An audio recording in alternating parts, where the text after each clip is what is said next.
Hello and good morning to a very frosty, cold, frozen London. The temperature must have dropped immensely last night. It's only 3.5 degrees outside at the moment, but it's absolutely frozen. The car's got chunks of ice on it. It's my first day back at work after the long Christmas break. As you know, in England we get bank holidays, which many other countries don't have. So basically, if Christmas or New Year's Day or any other holiday falls on a weekend, as in a Saturday or a Sunday, we get the Monday off. So this morning I woke up, and obviously with the heating inside the house you don't realize whether it's cold outside or not, and I opened the blinds and it was sunny, bright blue skies, crisp, which gave me a hint that it might be a bit cold, but it's actually very cold. I think this is the coldest day, but possibly since before Christmas. The car tells me it's 0 degrees outside, which is quite possible because this morning, as you saw, the whole car was frozen. And it still is in some parts. The windscreen is clear, and so is the rear screen, so I can drive, but otherwise there's still ice elsewhere. The winter tires are doing wonders.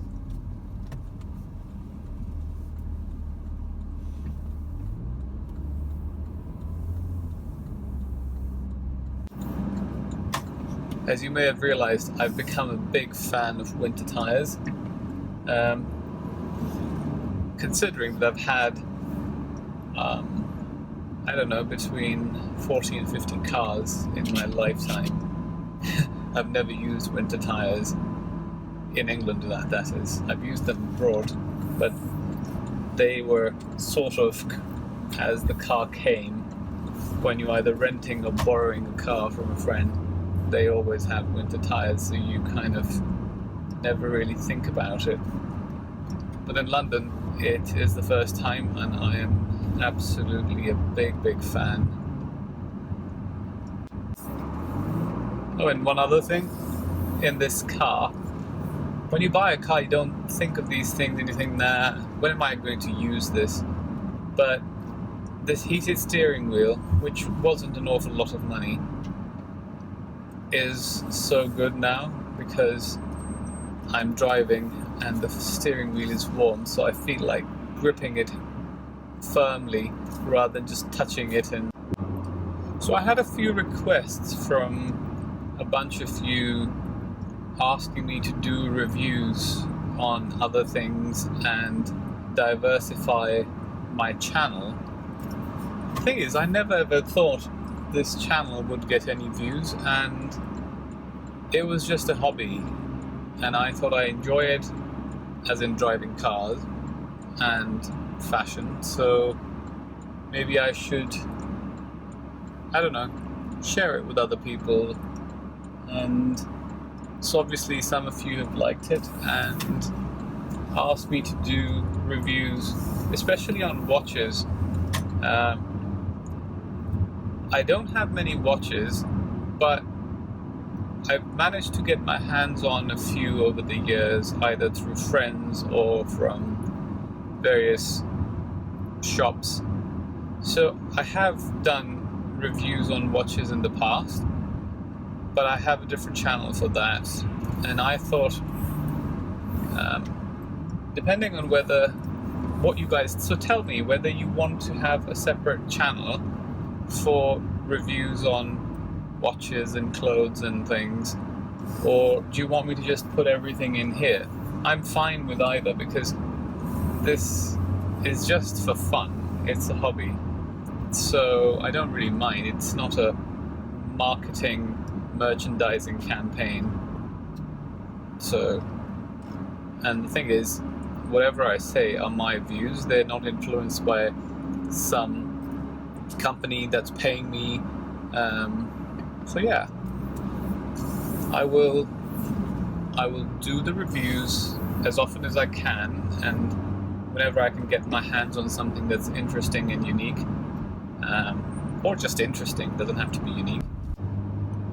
So when you have a full-time job, it's much harder to make videos because you spend 10, 12 hours away from home, and when you come back, the last thing you want to do is look at a computer screen and sit in a room and then edit videos. So if you're interested in watching stuff, the old archives, please let me know in comments and I will then make an effort, otherwise I'll just leave them.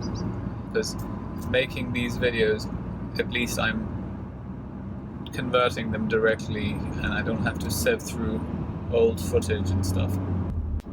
I'm testing out this theory which says that if you sleep for 4 hours in every 24 hours, that's sufficient for your body.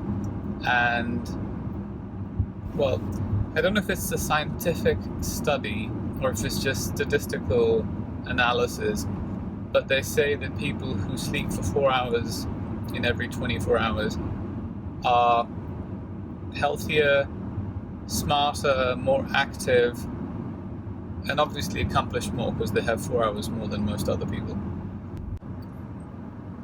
Apparently, several of the big leaders in history, including Margaret Thatcher, slept for only 4 hours every night.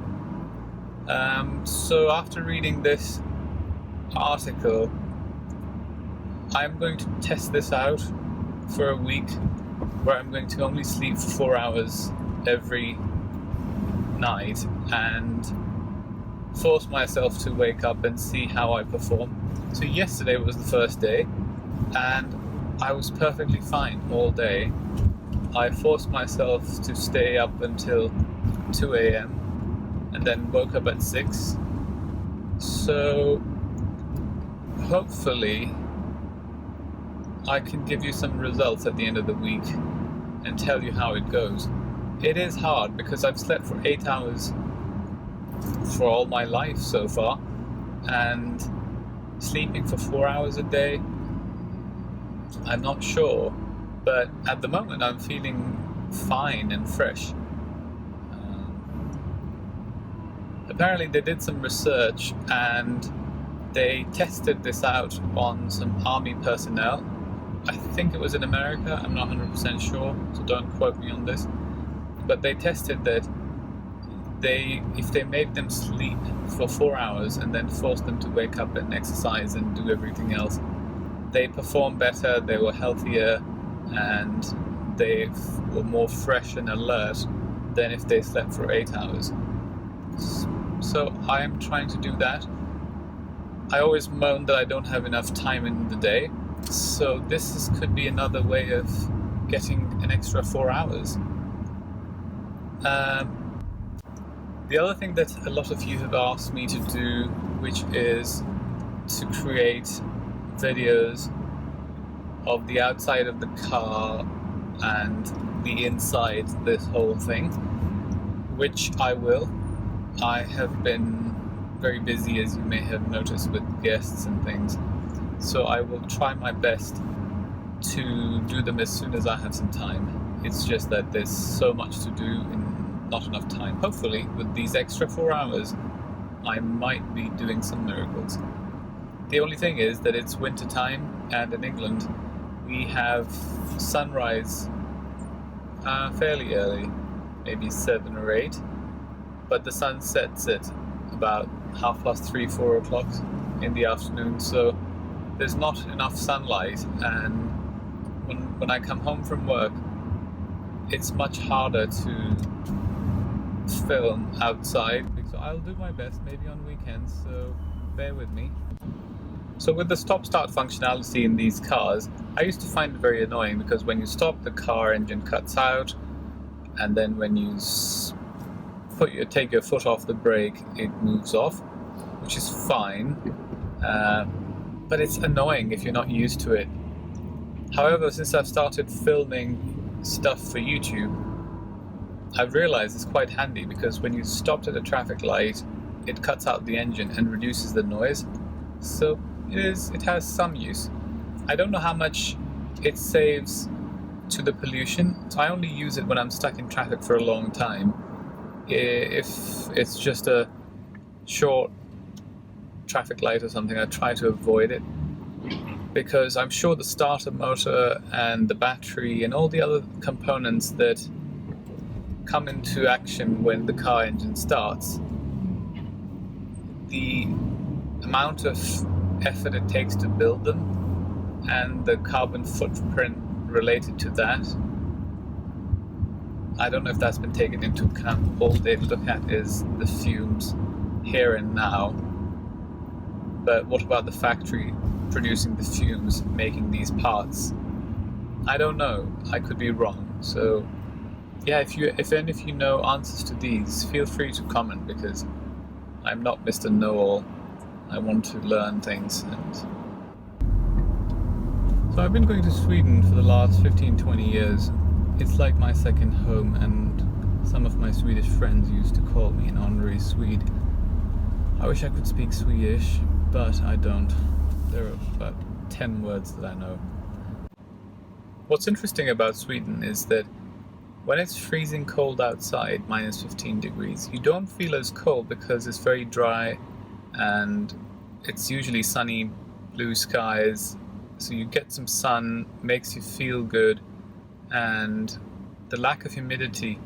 There's a saying in Swedish which is, there's no such thing as bad weather, it's only bad clothes. It's quite true, because we don't prepare ourselves in England for the weather, and then we feel cold and we moan about it. Or when we go to other countries, we are not prepared, because if you're sealed properly, and as in you have decent insulation and no leaks, especially around your neck, if you have either a turtleneck shirt or if you're wearing a scarf, you'll be fine. And yeah, so over here, however, the weather's very deceptive. I don't know why I'm talking about the weather. I think I've run out of things to say. Maybe it's time to say goodbye. Until next time.